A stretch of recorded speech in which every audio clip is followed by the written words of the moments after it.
BSc part second chemistry की online classes में आप सभी का स्वागत है। पिछले वीडियो में स्टूडेंट्स हम पढ़ रहे थे हमारा जो बेसिक इंट्रोडक्शन स्पेक्ट्रोस्कोपी का, उसमें जो ऑपरेटर्स कौन कौन से काम में आते हैं, उनका जो डिटेक्टर पर, मोनोक्रोमीटर पर जो ग्राफ बनता है वो ग्राफ किस प्रकार से बनता है। आज हम स्टूडेंट्स नया टॉपिक शुरू करने जा रहे हैं इस यूनिट के अंदर, विद्युत चुंबकीय स्पेक्ट्रम। विद्युत चुंबकीय स्पेक्ट्रम विद्युत चुंबकीय स्पेक्ट्रम देखो स्टूडेंट्स क्या होते हैं, यानी पदार्थ की भिन्न भिन्न संरचना के आधार पर भिन्न भिन्न ऊर्जा वाली और वेवलेंथ वाली विकिरणों का अवशोषण करता है, इसलिए उसमें अलग अलग स्पेक्ट्रम प्राप्त होते हैं। इन स्पेक्ट्रमों को विद्युत चुंबकीय स्पेक्ट्रम कहते हैं और इन रेडिएशनों को विद्युत चुंबकीय रेडिएशन कहते हैं। देखो किसी पदार्थ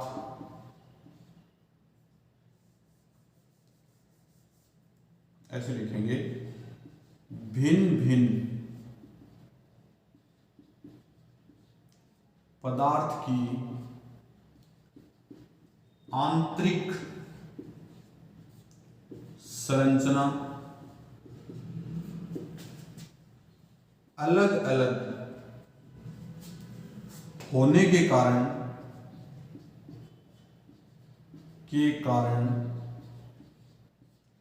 ये पदार्थ अलग अलग ऊर्जा एवं वेवलेंथ की विकिरणों का अवशोषण करते हैं जिससे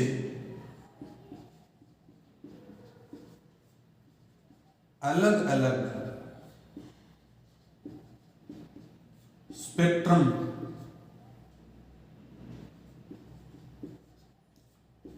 प्राप्त होता है एवं इस स्पेक्ट्रम को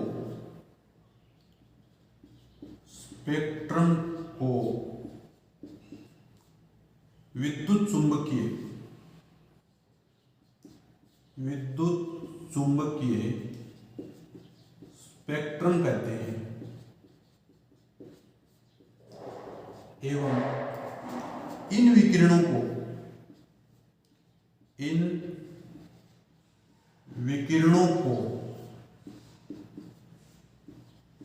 विद्युत चुंबकीय विकिरण कहते हैं। क्या कहते हैं? विद्युत चुंबकीय विकिरण।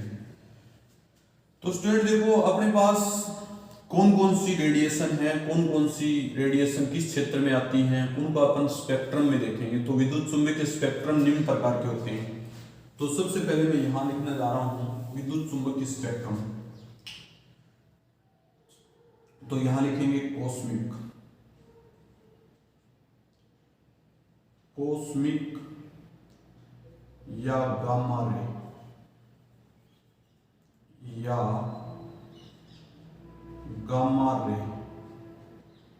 पहला हो गया। फिर लिखेंगे एक्सरे, फिर लिखेंगे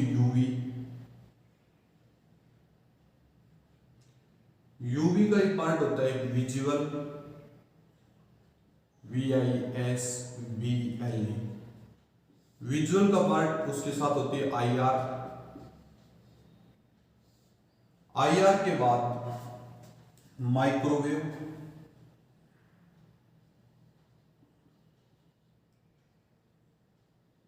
माइक्रोवेव के बाद होता है NMR के बाद आता है रेडियो वेव। कौन आता है? Radio wave. तो यहां लिख देता हूं मैं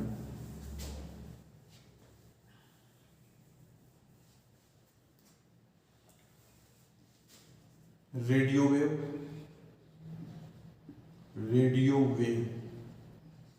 और रेडियो वेव के बाद आता है इलेक्ट्रॉनिक वेव,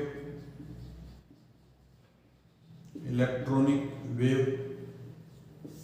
ये है आपके पास रेडिएशन है।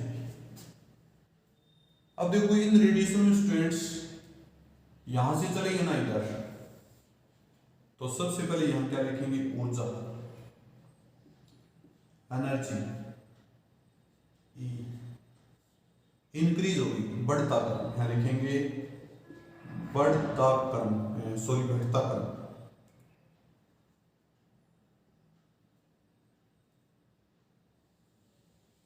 ऐसे लिखेंगे ऊर्जा का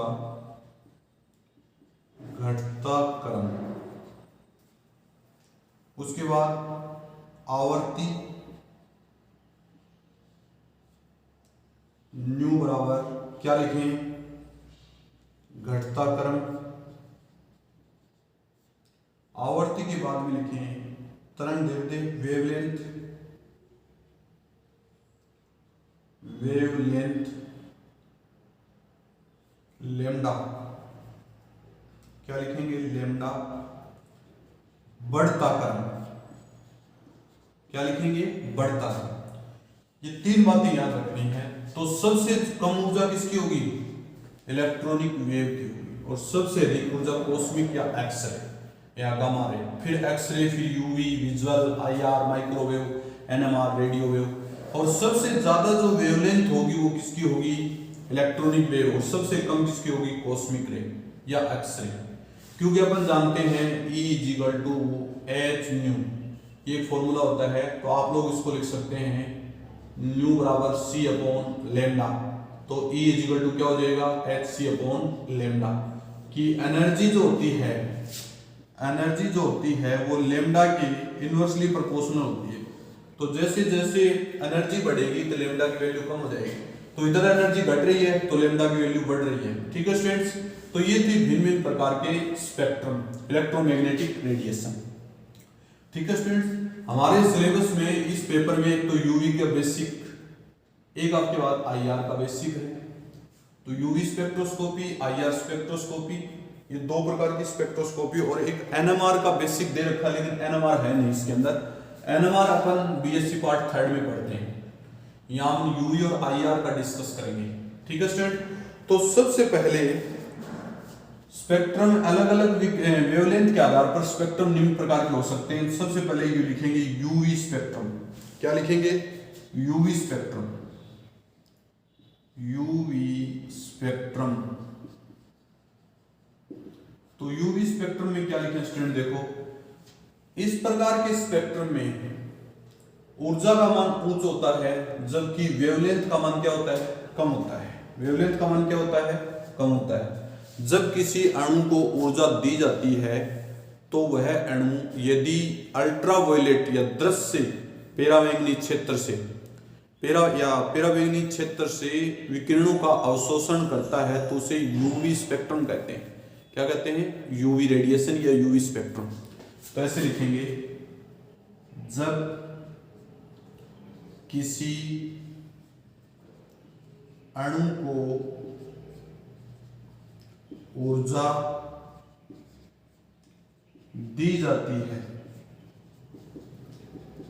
तो वह अणु यदि यूवी क्षेत्र से विकिरणों का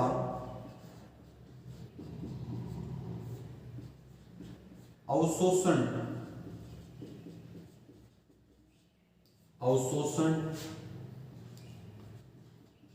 करता हो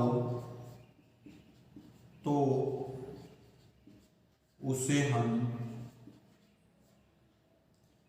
यूवी क्षेत्र कहते हैं। इस क्षेत्र में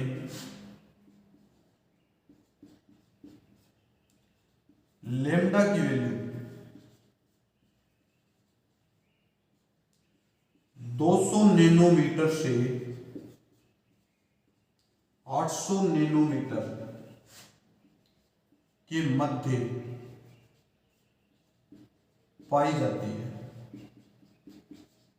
200 नैनोमीटर से 800 नैनोमीटर के मध्य पाई जाती है। कहाँ पाई जाती है? 200 नैनोमीटर से 800 नैनोमीटर के मध्य।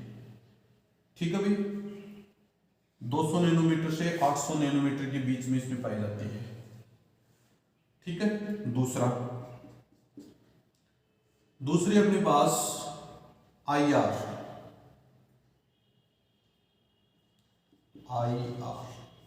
इंफ्रारेड, जिसको बोलते हैं इंफ्रारेड।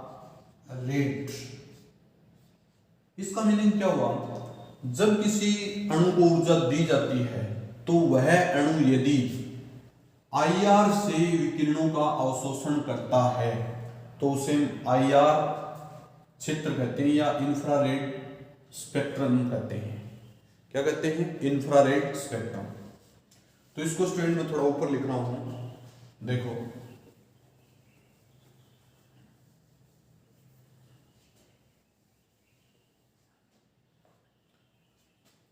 यहां लिख दिया मैंने 2 नंबर IR। जब किसी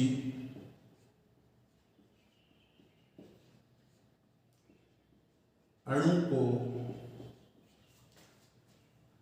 ऊर्जा दी जाती है तो अणु यदि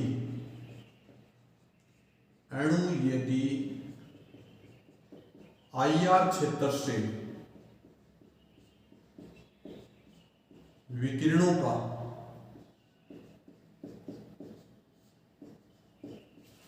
अवशोषण करता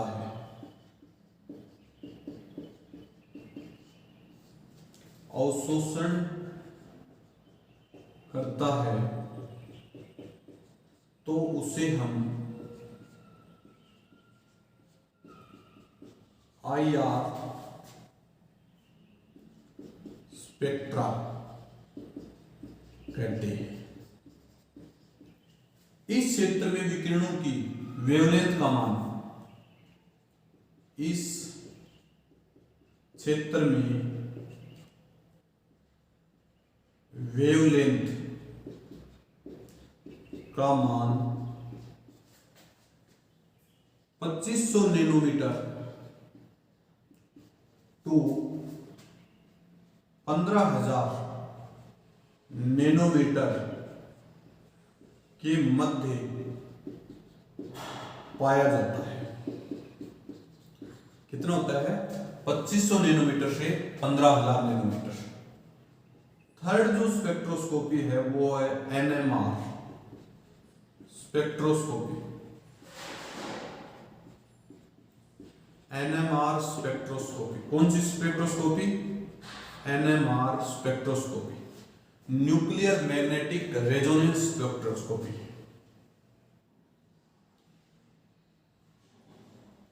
न्यूक्लियर मैग्नेटिक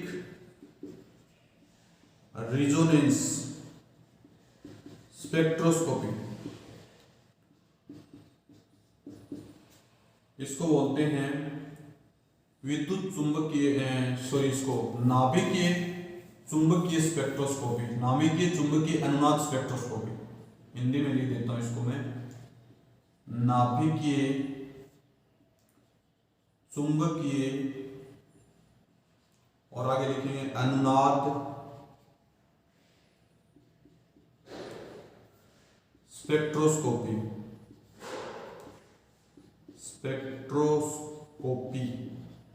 क्या लिखेंगे?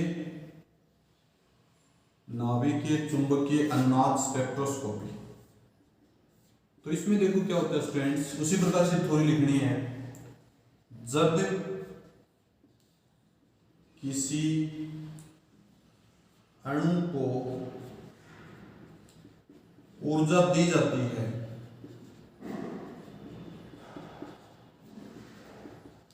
तो अणु यदि NMR क्षेत्र से विकिरणों का अवशोषण करता है अवशोषण करता है तो उसे हम NMR स्पेक्ट्रोस्कोपी कहते हैं। क्या कहते हैं? NMR स्पेक्ट्रोस्कोपी कहते हैं। इस क्षेत्र में वेवलेंथ का मान, इस क्षेत्र में वेवलेंथ का मान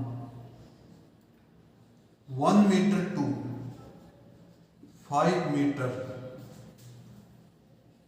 के मध्य पाया जाता है।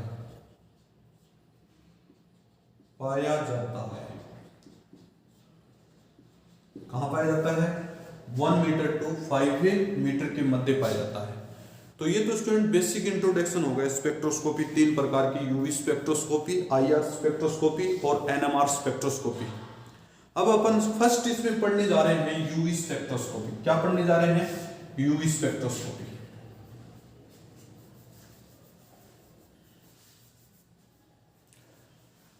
तो देखो स्टूडेंट, यूवी स्पेक्ट्रोस्कोपी में मैंने थोड़ी देर पहले डेफिनेशन लिखवाई थी, इसी को अपन आगे बढ़ाते हैं डेफिनेशन को।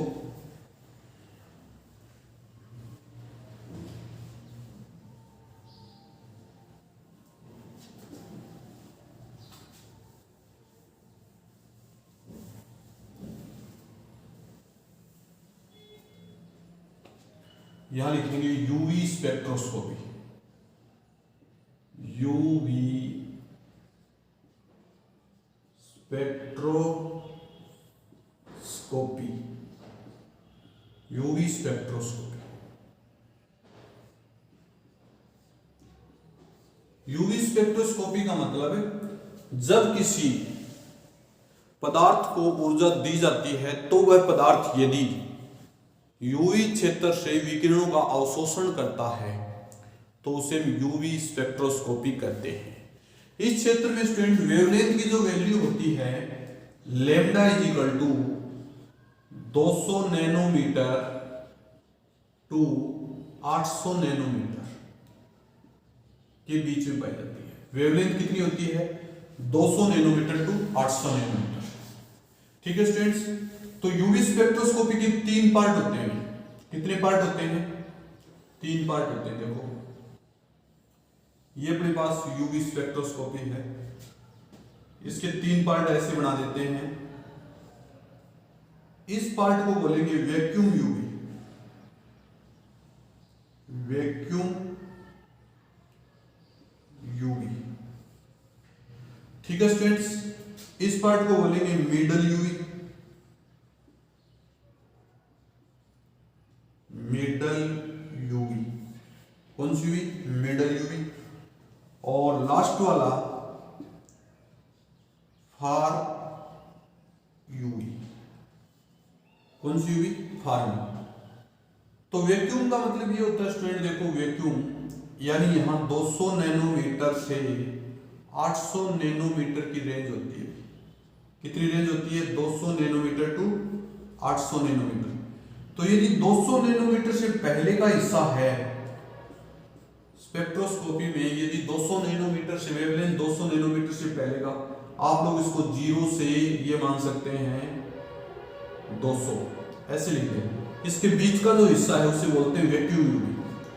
उसके बाद student middle UV. Middle UV में स्टूडेंट देखो 200 से 400, 200 से 400 नैनोमीटर कितना होता है? 200 से 400 नैनोमीटर। अब 200 से 400 नैनोमीटर में यहां पर प्योर स्पेक्ट्रोस्कोपी है यूवी, मिडल में ये सारी, और लास्ट में इसका ये जो क्षेत्र इसको बोलते हैं visual, BLE, visual spectroscopy. Spectroscopy क्या बोलेंगे? Visual spectroscopy. कलर का फॉर्मेशन होता है, कलर फॉर्मेशन। किसका फॉर्मेशन होता है? Colour formation. ये जो स्पेक्ट्रोस्कोपी स्टूडेंट, दुनिया के जितने भी कलर बनते हैं 400 से 800 नैनोमीटर के बीच बनते हैं। समझ गए स्टूडेंट्स? तो ये आपकी स्पेक्ट्रोस्कोपी है, यूवी स्पेक्ट्रोस्कोपी का बेसिक इंट्रोडक्शन। ठीक है। अब यूवी स्पेक्ट्रोस्कोपी की में स्टूडेंट इसमें होता क्या है, जब किसी अणु को ऊर्जा दी जाती है तो इसमें 200 नैनोमीटर से 800 नैनोमीटर पर लेमडा मैक्स प्रदर्शित होता है। लेमडा मैक्स मैक्स का मतलब मैक्सिमम 200 नैनोमीटर से 800 नैनोमीटर। ये मुख्य इंट्रोडक्शन है। अब इसमें आता है अवशोषण के नियम। अवशोषण के नियम, किसके नियम पढ़ने जा रहे हैं? अवशोषण के नियम। अवशोषण के नियम।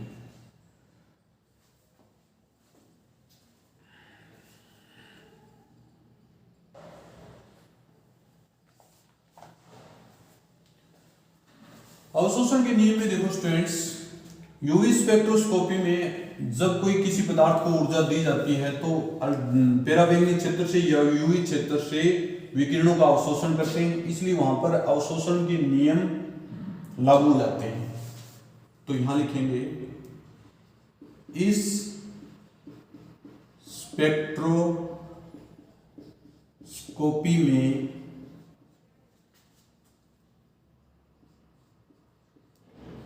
फोटोकेमिस्ट्री के अनुसार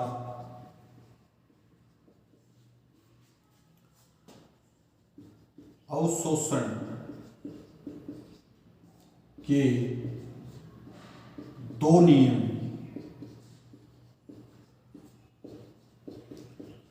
लागू होते हैं। कितने नियम लागू होते हैं? 2 नियम लागू होते हैं। सबसे पहला नियम लिखेंगे लेम्बर्ट का नियम। लेम्बर्ट का नियम, एक तो लेम्बर्ट अकेले ने दिया था और दूसरा नियम लेम्बर्ट और बियर ने दिया था। लेम्बर्ट का नियम, किसका नियम? लेम्बर्ट का नियम। देखो लेम्बर्ट का नियम क्या है, तो ऐसे लिखेंगे, इस नियम के अनुसार, इस नियम के अनुसार जब किसी समांगी अवशोषक माध्यम में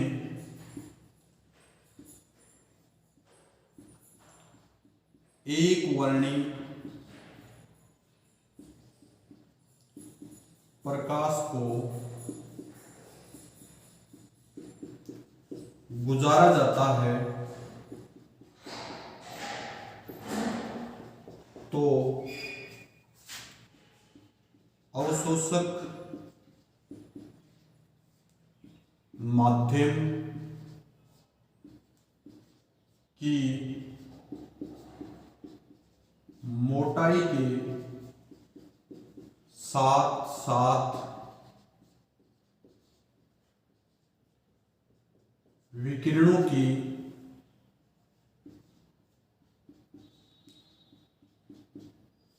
तीव्रता में कमी, आपतित विकिरणों की तीव्रता के समानुपाती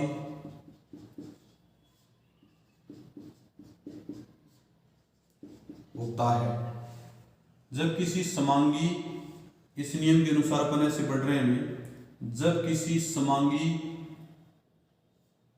अवशोषक माध्यम में एक वर्णी प्रकाश को गुजारा जाता है तो अवशोषक माध्यम की मोटाई के साथ साथ विकिरणों की तीव्रता में कमी आपतित विकिरणों की तीव्रता के समानुपाती होती है। ये नियम, सपोज दैट ये अपने पास कोई अवशोषक माध्यम है, इस अवशोषक माध्यम में अपन क्या डाल रहे हैं? रेडिएशन डाल रहे हैं, एक वर्णी प्रकाश आई नोट डाल रहे हैं। आई नोट डाल के देखो इसमें कुछ प्रकाश अवशोषित हो जाता है आई ए, और फिर जैसे जैसे इसकी तीव्रता में, जो विकिरणों की तीव्रता में कमी हो, जैसे जैसे मोटाई बढ़ेगी विकिरणों में तीव्रता में कमी होगी और आपतित विकिरणों की तीव्रता के समानुपाती होगी। इसकी जो मोटाई है वो आपतित विकिरणों की तीव्रता क्या होगी, समानुपाती होगी। इसको बोलते हैं आईटी, आई ट्रांसमिटेड। समझ गए स्टूडेंट्स? ये तो नॉर्मल इसकी डेफिनेशन है। अब आप इसका गणितीय विवेचन पढ़ेंगे। हम जानते हैं कि लैम्बर्ट के नियम अनुसार, हम जानते हैं कि लैम्बर्ट के नियमानुसार, लैम्बर्ट के नियमानुसार minus D I upon D x proportional I, ये कितने भी। अब देखो इसमें आई डी आई क्या है, आई बराबर आपतित विकिरण, एक्स क्या है, माध्यम की मोटाई, एक्स क्या है, माध्यम की मोटाई। अब देखो स्टूडेंट्स, आपके पास जो माइनस डी आई है, माइनस डी आई का मतलब आपतित विकिरणों की तीव्रता में सूक्ष्म कमी, ऐसे लिखेंगे आपतित विकिरणों की तीव्रता में सूक्ष्म कमी, और माइनस डी एक्स क्या है, सॉरी डी एक्स क्या है, माध्यम की मोटाई, माध्यम की मोटाई, ये लिख दिया। तो आप इसको ऐसे लिख सकते हैं स्टूडेंट, देखो minus D I upon D, minus D I upon I proportional D X, और इसको लिख दें minus D I upon I is equal to K D X. ठीक है भाई, कोई डाउट? अब मैं इसको ऐसे लिख दूं, D I upon I is equal to minus K D X. ठीक है भाई, ये अपने पास इक्वेशन बन गई फर्स्ट, इसको एक नंबर इक्वेशन दे देंगे। इक्वेशन एक का दोनों तरफ से समाकलन करने पर, और समाकलन में जो अपने पास सीमाएं हैं वो अपन लिखेंगे आई नोट यदि समीकरण एक का दोनों तरफ समाकलन किया जाए,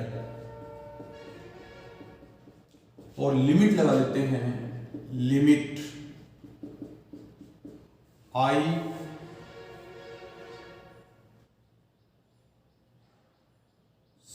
नोट से आई, और आई नोट से आई तथा एक्स से एक्स नोट, एक्स से एक्स नोट, या एक्स नोट से एक्स ऐसे लिखेंगे, आई नोट से आई और एक्स नोट से एक्स। तो देखिए यहां लिखेंगे आई नोट आई, और अपने पास d I upon I is equal to k अचर राशि है, और इसका समाकलन x इज इक्वल टू 0 और x is equal to x, यहां लिखेंगे dx। इसका देखो क्या होगा भाई, ln i upon I naught, ln i upon I naught is equal to k, और इसको लिखेंगे x, kx, क्या लिखेंगे, kx। ठीक है स्टूडेंट्स, और ये आपके पास माइनस है, इसका समाकलन करेंगे तो dx का समाकलन x होता है, तो k अपने पास अचल राशि तो माइनस kx। अब आप लोग इसको ऐसे लिख सकते हैं, i is equal to I upon I naught is equal to minus k x. ठीक है स्टूडेंट्स, और फिर हो जाएगा I is equal to I naught e minus k x. ये एक इक्वेशन प्राप्त हुई अपने को।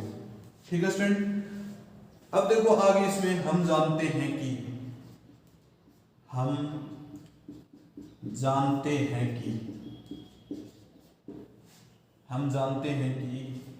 आई A B S is equal to I naught minus आई।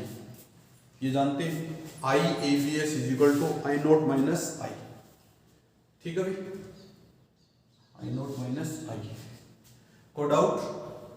यानी किसी विकिरण की जो अवशोषकता आई नोट माइनस आई होती है।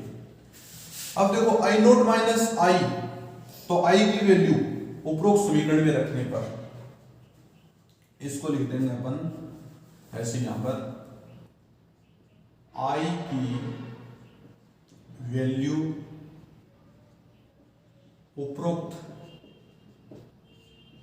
समीकरण में रखने पर, तो आई की वैल्यू उपरोक्त समीकरण में रखें तो I is equal to I A B S is equal to I naught minus I की वैल्यू क्या है? I naught e minus k x, I naught e minus k x. तो I A B S is equal to, इसमें common ले लेंगे भाई, आई naught क्या बचेगा 1 माइनस के एक्स, ये बचेगा यार। ये आपके पास लैम्बर्ट का रूल आ गया। किसका रूल आ गया? Lambert rule. ठीक है स्टूडेंट्स, कोई डाउट?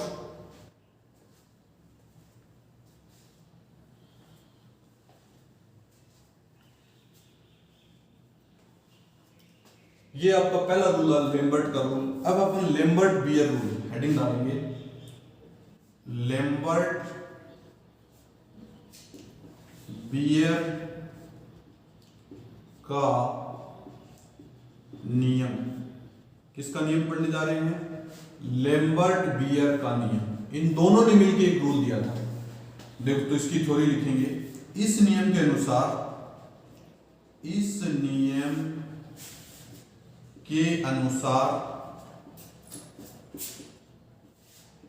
जब किसी समांगी अवशोषक माध्यम में से एक वर्णिक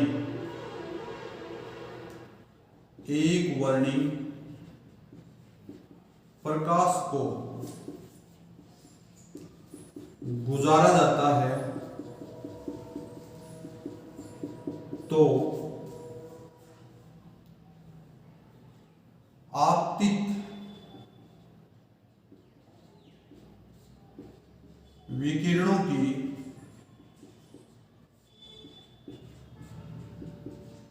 तीव्रता में कमी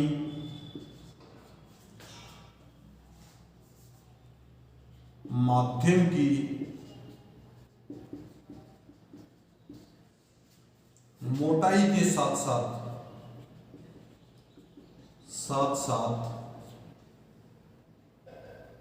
विलयन की सांद्रता के भी समानुपाती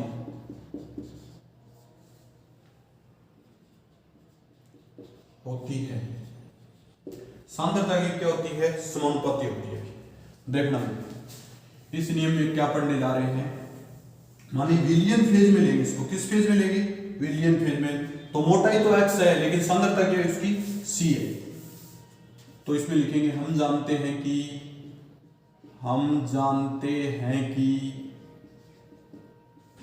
इसमें लिखेंगे minus D I upon D x समानुपाती सी एक्स। सी क्या है यहां पर? विलयन की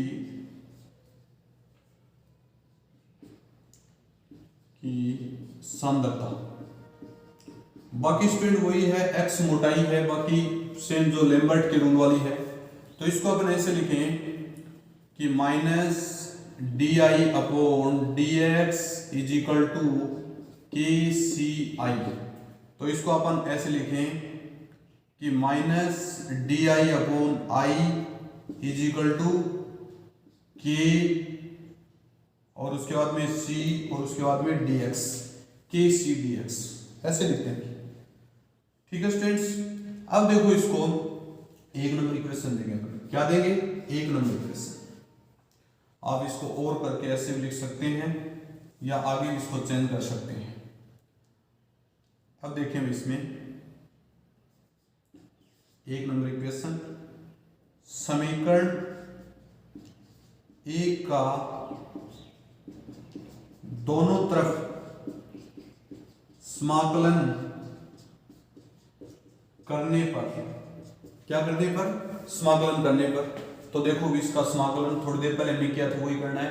आई naught I d I upon I is equal to के सी, कॉमन ले लेंगे, एक्स इज इक्वल टू 0 और X is equal to X D X का समाकलन। अपने पास ये माइनस की वैल्यू साथ में रहेगी। आगे देखें,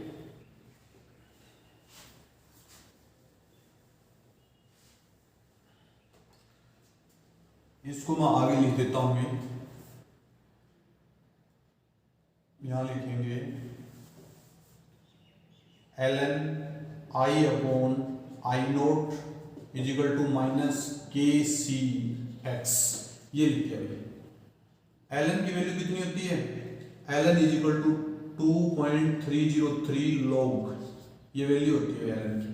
तो ln की वैल्यू रखेंगे इसमें, तो ln की वैल्यू रखें तो क्या हो जाएगा, log I upon I naught is equal to minus K upon 2.303 और इंटू सी एक्स, ये लिख दिया। ठीक है स्टूडेंट्स, अब यहां पर मैं ऐसे लिख दूं, क्योंकि k upon 2.303 is equal to alpha is equal to molar विलोप गुणांक, मोलर विलोप गुणांक, क्या लिखेंगे, मोलर विलोप गुणांक। तो अपने पास क्या हो जाएगा, log I upon I naught is equal to minus alpha into C into X, alpha into C into X. ठीक है स्टूडेंट्स, इतना हो गया। अब देखो भाई, यदि alpha is equal to epsilon is equal to अवशोषणांक, अवशोषणांक या मोलर विलोप गुणांक, ठीक है। और उसके बाद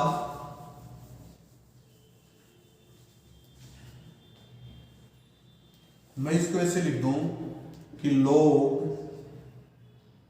आई अपॉन आई नोट, क्या लिखेंगे, I upon I naught, log I upon I naught is equal to minus epsilon c और एक्स। इसको मैं ऐसे लिख दूं भाई, minus log I upon I naught is equal to alpha c x. अब देखना भी, इसको मैं ऐसे लिख दूं और करके, log माइनस को खत्म कर रहे हैं, I naught upon I is equal to epsilon C x. अब देखो अपन log I naught upon I is equal to क्या लिखेंगे, अवशोषकता, क्या लिखेंगे, अवशोषकता,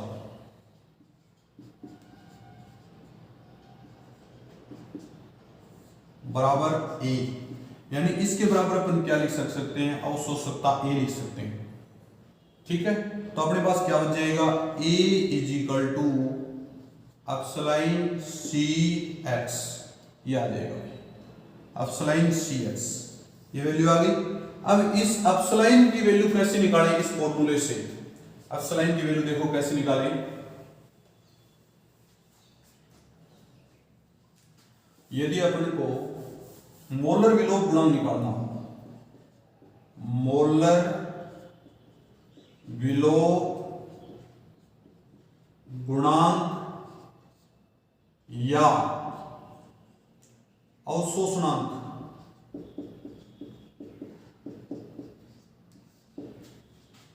एप्सिलॉन का निर्धारण, तो एप्सिलॉन बराबर क्या लिखें, एप्सिलॉन बराबर a upon C X, a upon C x. अब x is equal to student क्या रखना है, लेंथ है इसकी, तो l रखेंगे, क्या रखेंगे l, यानी x जो है उसको अपन लेंथ में मानेंगे, क्योंकि विलियन के लिए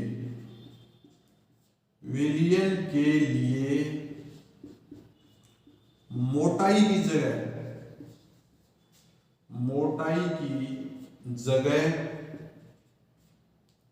लंबाई l का प्रयोग किया जाता है। किसका प्रयोग किया जाता है, लंबाई l। तो आप लोग क्या लिखेंगे, epsilon is equal to a upon C L, यानी अवशोषकता में यदि सांद्रता और लंबाई का भाग दे दिया जाए तो अवशोषणांक या मोलर विलोप गुणांक एप्सिलॉन प्राप्त होता है। ठीक है स्टूडेंट्स, तो ये था आपका लैम्बर्ट बियर रूल। दोनों रूल स्टूडेंट यहां पर फिनिश हो जाते हैं, बाकी स्टूडेंट अपन नेक्स्ट वीडियो में पढ़ेंगे। ओके।